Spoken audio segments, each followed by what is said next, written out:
Welcome to Facts TV News, where everything is true. Man rushed to hospital after Scotia ATM explosion. A man was rushed to hospital in serious condition after an explosion at the Scotia Bank in Port Antonio, Portland on Saturday morning. The explosion occurred at the ATM section of the Harbour Street-based bank about 4:15 a.m. The man was found later at the back of the building and taken to hospital by police. 2 ATMs, as well as the front entrance and roof of the bank, were damaged in the explosion, which the police believe was deliberate. Man dies after car plunges into Catherine Hall yard. Residents of Catherine Hall in St. James were given a major fright in the wee hours of Saturday morning when a car overturned in a yard, killing the driver of the vehicle. The deceased has been identified as 37-year-old Donald Sutherland, a sound system selector at a Campbell Hill address in Tucker, St. James. Reports reaching reporters are that at about 12:20 p.m., Sutherland was driving a Toyota Axio motor car towards West Green when he failed to navigate a roundabout and ended up in the yard. He was thrown from the vehicle, where he received injuries to his head and other sections of his body. He was later pronounced dead at hospital. 2 other male occupants of the vehicle were admitted to hospital for treatment. It is reported that no major damage was done to the house. According to one of the residents, they were alerted to the accident because of the noise. "We were inside the house when we heard the noise, and when we looked, the car was on the top and the guy outside of the ground," the woman remarked, explaining that initially they didn't realize how serious the accident was. She explained that the area in particular is prone to crashes. Family members and friends who later gathered on the scene said Sutherland was on his way home after playing at a party. Bagua Gorge blocked due to heavy rain. The Jamaica Constabulary Force is advising members of the public that the road from Angels, Spanish Town to the Bagua Gorge in St. Catherine is now blocked and impassable due to heavy rains. Motorists are therefore being advised to use the alternative route, the North-South Highway.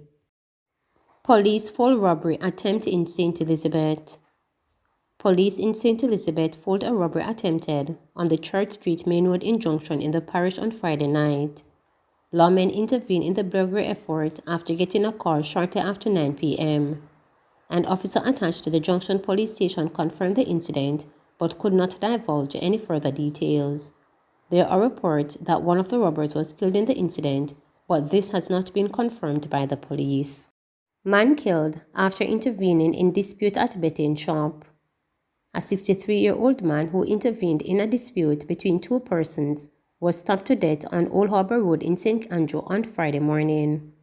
The police are now seeking a suspect in relation to the murder of the man, who has been identified as Leroy Johnson, a sales representative of Swallowfield in the parish. According to the Police Corporate Communications Unit, Johnson was stabbed to death at a betting shop about 8:30 a.m. Reporters understand that Johnson intervened in an argument between the suspect and another salesperson at the shop. The suspect then brandished a knife and stabbed Johnson in the chest before escaping in a motor car. The injured man was taken to hospital where he was pronounced dead. Education Minister wants CSEC CAPE exams postponed.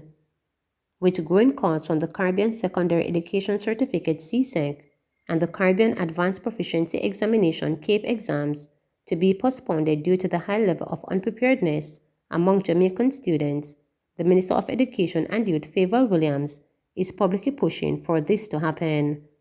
Williams has written to Kay McConney, Chair of CARICOM's Council for Human and Social Development, pointing to the needs for the delay in this year's exam dates.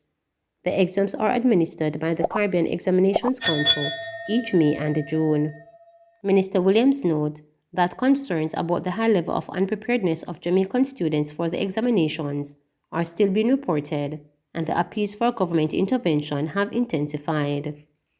Jamaica is proposing a delay in the start of the administration of the examinations by 1 month from May 2022 to June 2022, or at least 2 weeks. In addition, Jamaica has also asked for an extension for the submission of the School-Based Assessments, SBAs, said a statement issued by the Education Ministry Friday afternoon. In her letter, the minister noted that her ministry, in collaboration with the National Secondary Students' Council, conducted a survey between February 23rd and March 8th, aimed at capturing the views of students with respect to their readiness for the CSEC and CAPE. The findings show that 1,754 of the 2,812 students surveyed indicated that they needed more time to prepare for the examinations, to include the completion of SBAs. Further consultations were held with principals, and over 90% of them expressed the need for additional time to prepare students for the sitting of the mentioned exams, Williams revealed. She said the need for more time to prepare students was first raised with CSEC on January 12 and again on March 11. However, no reply was granted. Williams also pointed out that students who are now preparing for the examinations were in grade 9 when the COVID-19 pandemic hit Jamaica and the rest of the Caribbean, for the most part, and this led to a closure of schools. These said students also spent all the grade 10 school year in the remote environment and were just recently provided the opportunity for in-person learning in the midst of the fourth wave of the pandemic here in Jamaica. This cohort of students has suffered from severe disruptions in their learning journey, as well as the fact that they have been exposed to physical displacement, emotional and psychological trauma occasioned by the pandemic, Williams stated. It is against this background that I seek your urgent intervention to have the matter addressed in the most amicable way to ensure that our students are not disenfranchised, said Williams. She said that while Jamaica is appreciative of the different options being afforded to these students, out of deep concern for even the best of the cohort, principals and students have appealed for the ministry's assistance in advocating for the delayed start of the exam and that the submission of the SBAs. We do support the foregoing and call upon the COHSOD to strongly consider same in the best interest of the students. We all have an obligation to enable the success of our students whilst ensuring the integrity of the examination. Accordingly, we anticipate your favorable consideration concerning this extremely important matter, the future of our children, Williams concluded. In collaboration with the National Secondary Students Council, we conducted a survey in February 23, between February 23 and March 8th, just asking the views of students about how they feel about their preparedness for the exams and to give us a sense of the go forward for both the CSEC and CAPE. They expressed the need for additional time to prepare for the sitting of these exams. And so the ministry would have taken steps to raise this concern with CXC. And when we look back at what we've done, we would have raised the concern with CXC back in January of 2022, and again in March. And these would have been oral as well as written concerns. In every conversation I've had with CXC, we would raise it, and you would have seen and heard their response.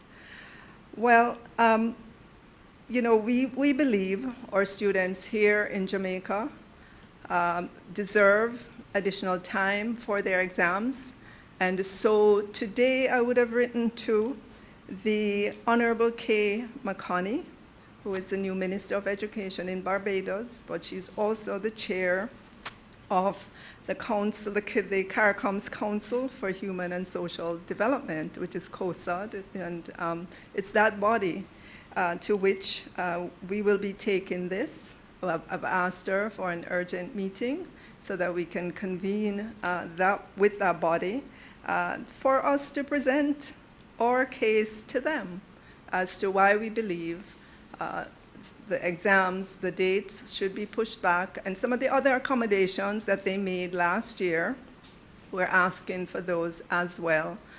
We believe that our students in Jamaica and across the region have been significantly impacted. They have tried, especially students who have their school-based assessment work to do.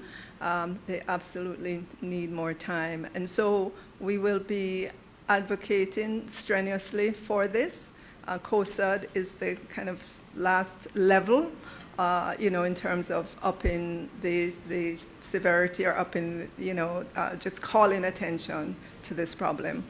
So I want our Jamaican students to know that their cries have been heard. We've indicated this all along in terms of what we've been doing, the letters we've been writing, and the conversations and so on.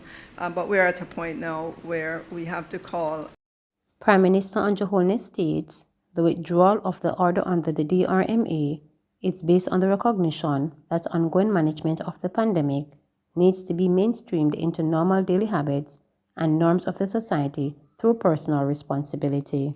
I want to make some brief comments on the government's decision to end the orders under the Disaster Risk Management Act as it relates to the COVID-19 pandemic in Jamaica. I've heard some complaints, criticisms, concerns. Some persons have grown accustomed to the management of the society using the DRMA. And there are some people who really felt that it did bring a kind of structure and order. But it has become increasingly difficult to utilize the DRMA as a means of managing the pandemic. The Disaster Risk Management Act is designed to do just that. It gave government executive powers to act in a disaster. I think we have been in a state of disaster for a very long time, and therefore, in a sense, it has become now a new normal. And becoming a new normal, our society is, yes, governed by law more than anything else, but our society is also governed by rational people behaving responsibly. Indeed, that is the essence and foundation of a democracy. So once the government has provided the information, provided the knowledge, and we are constantly out there with the messaging, the public service announcements, you have the information. We are strongly recommended that you wear your mask, you sanitize, you maintain social distance, and you exercise a degree of caution. You're going somewhere you're not certain of, act with due regard. It takes nothing off you in wearing your mask. There are no fashion statements, and nobody looks at you strangely until the scientific evidence is that the pandemic has passed. Up until now, the WHO has not said so. So we ought to maintain a certain level of vigilance, but that vigilance has to be exercised by the individual. So right now, we are in what is described as the endemic phase of the pandemic. And that means that it is going to be with us. It might be with us for 10 years. We don't know. It might be short. It might just disappear over. We don't know. But what we know is that it is all over.